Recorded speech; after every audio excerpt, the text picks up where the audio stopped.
Конечно започнаа конкретни градежни активности за изградба на спортската сала во дворот на Основното училиште Крсте Петков Мисирков во Оризари. 18 месеци по поставувањето на камен темелникот се расчистува теренот за изградба на објектот за кој се ветуваше дека ќе биде завршен во максимално краток период. По претходното отстранување на асфалтниот слој од двете спортски игралишта на чие место е планирана салата, наскоро ќе започне ископувањето на темелите за носечката метална конструкција. Според проектот, овде треба да никне современ, енергетски ефикасен спортски објект со вкупна корисна површина од 650 метри квадратни.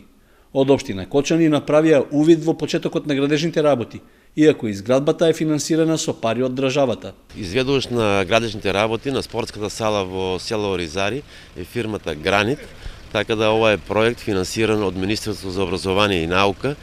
Оваа спортска сала ќе биде со исти димензии како спортската сала во Осно училиште Никола Карев, значи ќе биде со димензии 44 метра на 28 метра и вредноста на инвестицијата е негде околу 700.000 евра.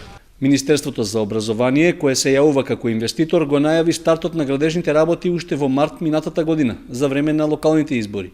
Спортскиот објект е дел од проектот изградба и опремување на 145 училишни спортски сали, за да се создадат соодветни услови за реализирање на наставата по спорт и спортски активности за околу 250 ученици, но и за потребите на местното население. Според динамиката на градежните работи и искуството од изградбата на сличната таква сала во Основното училиште Никола Карев во Кочани, се очекува рокот за завршување на објектот да биде 12 месеци. Вкупната инвестиција за негова изградба е обезбедена со средства од буџетот на Република Македонија и од Банката за развој при Советот на Европа.